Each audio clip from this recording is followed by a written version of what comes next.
ఇప్పుడు ఈ కాపు సోదరులు అనుకునే వాళ్ళంటే ఇప్పుడు కూడా మా రంగన్న ఉంటే ఇప్పుడు 100% ముఖ్యమంత్రి అయ్యేవాడు అని అనుకుంటున్న తరుణంలో ఓ తెరపైకి పవన్ కళ్యాణ్ వచ్చాడు. నేనున్నాను అన్నాడు. కాపు సోదరుల దగ్గరికి వెళ్ళాడు. నేను పార్టీ పెట్టాను అన్నాడు. నేను ముఖ్యమంత్రిని అవుతాను అన్నాడు. మీ అందరూ నాకు అండగా ఉంటే అన్నాడు అని చంద్రబాబు నాయుడిని, బాలకృష్ణని, నారా లోకేష్ బాబుని, పవన్ కళ్యాణ్ తిట్టులేవు, పచ్చి బూతులు తిట్టాడు చంద్రబాబుని. నారా లోకేష్ అయితే మీకు చెప్పకల్లా, బాలకృష్ణ అయితే మీకు చెప్పకల్లా ఘోరంగా తిట్టాడు. కాపు సోదరులు నమ్మారు, క్లాప్స్ కొట్టారు. మీరంతా యూనిట్గా ఉండండి, నేను ముఖ్యమంత్రిని అవుతాను ఈలలు వేశారు. చాలా సంతోషపడ్డాడు. పోనీలే రంగా గారు పోయారు, రంగా అంత కాకపోయినా ఈయన కూడా మనకు అండగా ఉంటాడు అని ఆశపడి వాళ్ళందరూ యూనిట్గా ఉంటే ఈయన వారాహి కూడా కొనుక్కొచ్చాడు. వారాహి మీద దిగాడు. అందరితో ఉన్నారు, విధులు చేస్తున్నారు. మళ్ళీ మీరందరూ యూనిటీగా ఉండండి, మన కాపులందరూ ఉంటాం సార్ మీకోసమే, నా కోసం కాదు, చంద్రబాబు కోసం. నాకు ముఖ్యమంత్రి అయ్యేంత సీను లేదు. కమ్మ నాయకుడు చంద్రబాబునే మన ముఖ్యమంత్రిని చేయాలి. కాపుల మనోభావాలు ఎలా ఉంటాయో మీరు ఒకసారి క్వశ్చన్ చేయండి సార్. నేను ఎందుకు ఈ మాట్లాడుతున్నానంటే నేను ఏదో జగన్ గారి సపోర్ట్ చేస్తానని ఇంకోళ్ళు సపోర్ట్ చేయరని కాదు. నేను ఓటర్ని, నేను సామాజికంలో ఒకరిని, ఒక పౌరుని. భారతదేశంలో ఒక రాజకీయ నాయకుడు ఒక పార్టీ పెట్టి నేను చేస్తానంటే ఆలకిస్తా. ఇప్పుడు మోడీని నేను బీజేపీ వాడిని కాదు. మోడీని ఎందుకు ఇష్టపడతాను? ఆనెస్ట్ ఫెలో కాబట్టి, టాలెస్ట్ ఫెలో కాబట్టి. కేసీఆర్ ఎందుకు పడ్డాను? అతను తెలంగాణ తెచ్చాడు కాబట్టి, తెలంగాణ తేటంలో ముఖ్యుడు కాబట్టి. నాకు పర్సనల్గా నాకేం ఉండవు. ఎందుకు జగన్ గారిని సపోర్ట్ చేస్తానంటే ఒక ఓటర్గా నేను ఎప్పుడు ఏ పార్టీలో సభ్యుడిని కాదు ఈ రోజు వరకు. For your kind information. ఎందుకు ఉన్నాళ్లలో ఈయన బెస్ట్. 13 ఏళ్ళు చూస్తున్నా, 14 ఏళ్ళు నుంచి జగన్ గారిని. ఉన్నాళ్లలో బెస్ట్, అందుకే ఆయనకి నేను సపోర్ట్ చేస్తున్నా. అలాగే ఈ పవన్ కళ్యాణ్ కూడా అలాగే ప్రజల కోసం, ముఖ్యంగా కాపుల కోసం అండగా ఉంటాడనుకున్నా.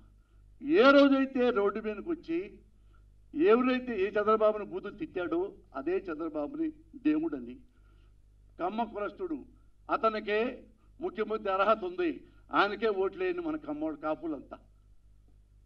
ఎందుకు వేయాలి మొత్తం కాపులంతా? రంగా గారిని చంపించినందుక?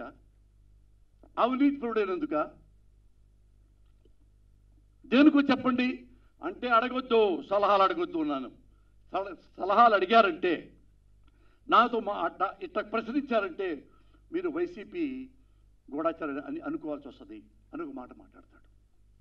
వాళ్ళు అన్నారు, ఏమండి అతను పబ్లిక్గా మన రంగాన్ని ముక్కలుగా చెప్పేస్తే అతనికి ఎలా మేము ఓటేస్తాం? ఆయనకే ఓటేయాలి. రంగాన్ని చంపినా సరే ఆయనకే ఓటేయాలి, కమ్మడికే ఓటేయాలి, కమ్మడే ముఖ్యమంత్రి కావాలి. మరి మా కాపులో లేదా ముఖ్యమంత్రి అయ్యేవాళ్ళు? కాపులు ఎంతమంది చదువుకున్నారు, ఎంత లెజెండ్స్ ఉన్నారు, ఎంత లెక్చరర్స్, ప్రొఫెసర్స్, ఇండస్ట్రియలిస్టులు, ఐఏఎస్లు, ఐపీఎస్లు, హానెస్ట్ ఫెలోస్, కాపుల కోసం ప్రాణం ఇచ్చే నాయకులు ఎంతమంది లేరు? నీ చేత కాదు, నువ్వు చేయనన్నావు, ఇంకో కాపు కులాన్ని పెట్టావు, ఇంకో కాపు సోదరుని పెట్టావు ముఖ్యమంత్రి క్యాండిడేట్గా.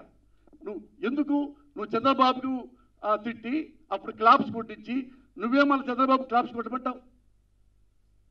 ఏమండి రంగా మీకు కాపురేటివ్ ఫీలింగ్ లేదా? ఉందని చెప్పారు, మేము అనుకున్నాం. మరి రంగా గారు చెప్పినప్పుడు మీరే చూడటానికి వచ్చారా?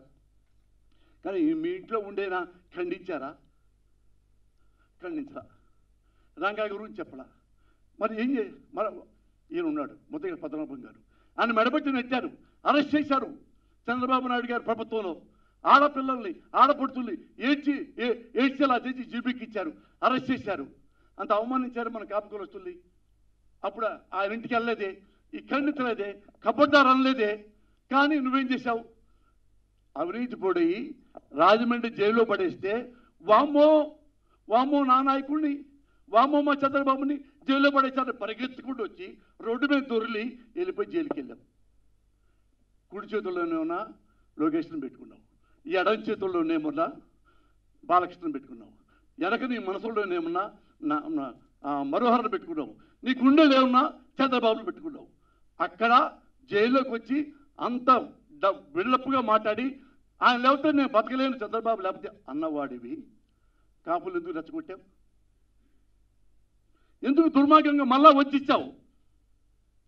మరి ఇంతమంది పోనీ నేను ఎలక్షన్లు వచ్చినప్పుడు చిరంజీవి గారు పార్టీ పెట్టినప్పుడు నేను ఓటేయడానికి అడిగితే చలరూరుపేటలో ఒక అమ్మ నాకు ఓటేవంటే వద్దు పోస్తానికి ఇష్టపడలే, నువ్వు కాపుల్లో నుంచున్నావు, కాపులు ఓటేస్తారంట, కాపుల్లో రౌడీలు గుండాలు ఉంటారు, కాపులు గెలిస్తే మనకు అమ్మాళ్ళను బతకనివ్వరు. తల్లి సాక్షిగా నా బిడ్డ సాక్షిగా ఇదే వరుడు ఒక తల్లి చెప్పింది అందరం చిలకలూరుపేటలో. కాపు కులస్తులు చాలామంది నేను అనుకున్నారు, వాళ్ళు పళ్ళు బిగబెట్టుకొని కాపుగా నేను వద్దురా ఎవరొద్దు ఆ తల్లిని అని పక్కకు. ఇది నీకు తెలుసు కదా. కాపుల్ని రౌడీలు అన్నాడు చంద్రబాబు, కాపుల్ని గుండాలన్నాడు.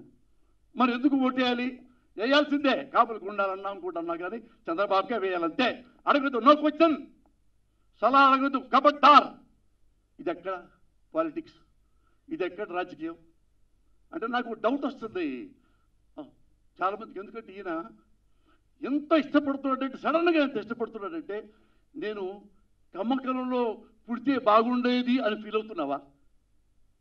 నేను కాపు కులంలో ఎందుకు పుట్టాను అని ఫీల్ అవుతున్నావా? ఎందుకు నువ్వు కాపులు పనికిరారు ముఖ్యమంత్రికి, చంద్రబాబే పనికొస్తాడు, రంగాన్ని చంపిన వాడే ముఖ్యమంత్రి అయితే బాగుంటుంది, ముద్రగా పద్మనాభం అని అవమానించినా సరే ఆ కమ్మ కులస్తుడు కమ్మ నాయకుడు చంద్రబాబే అర్హుడు ముఖ్యమంత్రి. కాపుల్ని గుండాలంటే, కాపుల్ని అరెస్ట్ చేస్తే, కాపుల్ని చలకలూరుపేటలో తిట్టి తిట్టి తిట్టి కమ్మాళ్ళ మనసులో విషం నింపి చిరంజీవిని ఓడించావే. ఎలా నువ్వు మీ అన్నయ్యని తిట్టిన వాడే మళ్ళీ నాయకుడు, ఆ చంద్రబాబు నాయుడే, అతనే మళ్ళీ ముఖ్యమంత్రి అవ్వాలి. ఇంకెవరికి? నువ్వు కూడా ముఖ్యమంత్రి, నేను కూడా అవును, బాబే అవ్వాలి. ఇలాంటి రాజకీయ నాయకుడిని ఎప్పుడైనా చూశారా?